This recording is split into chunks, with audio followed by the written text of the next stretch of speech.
Israel will regret this.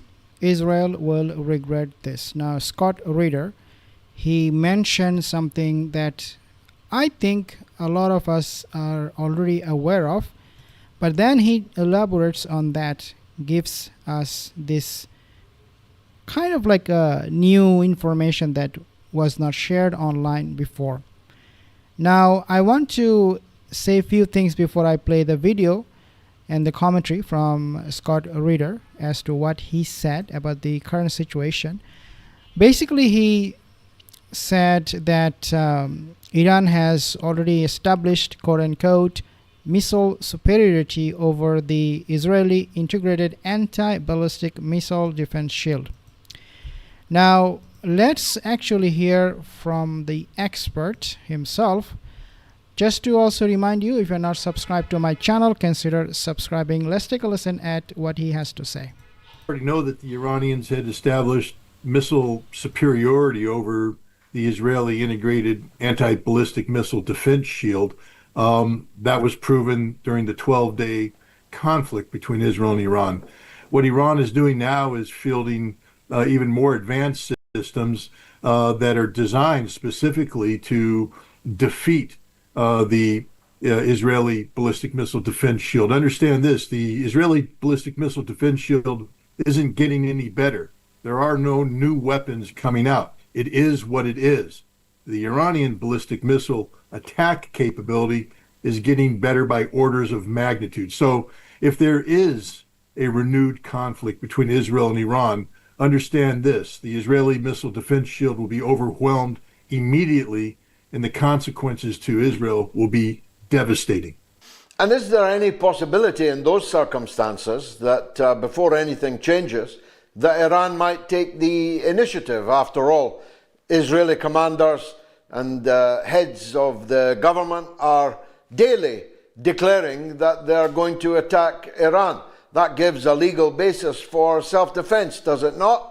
I'm not a international lawyer, and I don't play one on TV, but my understanding of international law and the concept of preemptive self-defense under Article 51, established by legal precedent that's founded in the United States Supreme Court, yes, gives Iran the ability to preempt any Israeli attack. And if the Israelis are announcing it, if they're officials who are directly related to the decision-making necessary to launch a strike are talking about this, Iran has every right under international law to preempt that attack. Iran historically has avoided this kind of action, and I don't know if Iran would do this, but Iran does have the right to do it.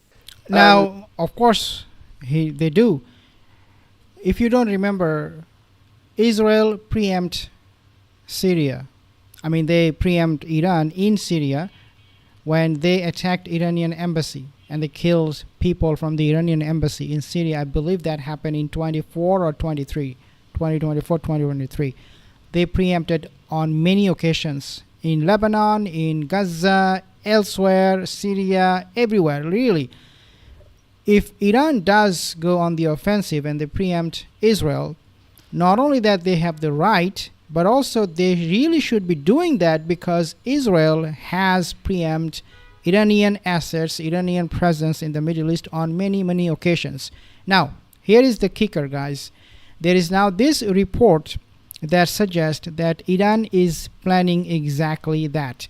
According to IRGC, some of the sources are now claiming that Iran is preparing to preempt Israel, even though I don't know if that will happen, but looks like the talks, the possibilities are there that you might see one day you wake up in the morning and you see Iran already attacked Israel.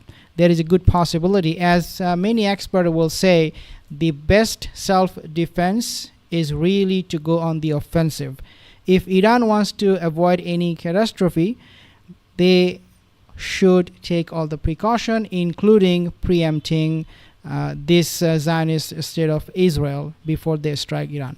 And the reports of unconventional weapons overnight in Jabalia, a camp I know well, are widespread. But of course, we lack the ability to investigate. There are no journalists left in Gaza, virtually none, and there are no officials who could investigate it. But very widespread reports, for the first time I may add, overnight, that chemical weapons may have been used in the munitions. Last night you and I are both familiar with the use of unconventional weapons, depleted uranium in particular, in Iraq. Is there any possibility that, given the toughness of the fight in Gaza, that Israel may be resorting to unconventional weapons like that? There's no doubt in my mind that Israel is capable of using these weapons. They possess these weapons. And there's also no doubt in my mind that the battlefield reality that exists in Gaza leaves Israel almost no choice but to employ these weapons if they are to have any chance of defeating a Hamas opponent who has buried themselves underground. And I think the purpose of these weapons is to deploy something that can penetrate underground and asphyxiate or otherwise neutralize the enemy. But of course, this means that civilians above the ground will be impacted. Israel doesn't care. Israel did use this. I do not know if Scott Ritter is aware of that. In the war year 2017, Israel did drop those sulfuric acid, I think, from the sky, trying to burn the people of Gaza. They are doing it almost every year. It is nothing surprising, nothing new. They are doing this. Iran, on the other hand, if they use something of this sort, can you imagine what will happen? U.S. will go to UN. That time you see a lot of activities in UN. Everybody will be called in and, hey, let's condemn what Iran is doing and all those things. The big dramas, right? If the Ukrainians want to lose the totality of their manpower on behalf... So here they're talking about the Ukrainians. I just want to... Now the Security Council, because of the United States, is incapable of producing a document, a resolution that would authorize meaningful intervention. For instance, it took a resolution 687 back in 1991 to authorize the work that I did in Iraq as a weapons inspector, a Chapter 7 resolution backed up by the force of the international community. You would need something similar to be effective in Israel, but the United States will never let that happen. And so long as the United States continues to wield its veto in defense of this genocidal regime in Israel, then the United Nations is all but dead.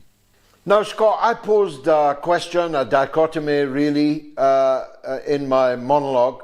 Of course, U.S. is not just complicit in this genocide.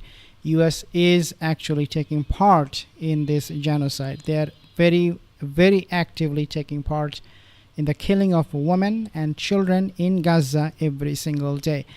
Scott Ritter, his commentary about the weapons, the missile system they have, Iran, and also the defense system Israel has, will be something that we will be discussing in the future videos. Not subscribed, again, consider subscribing.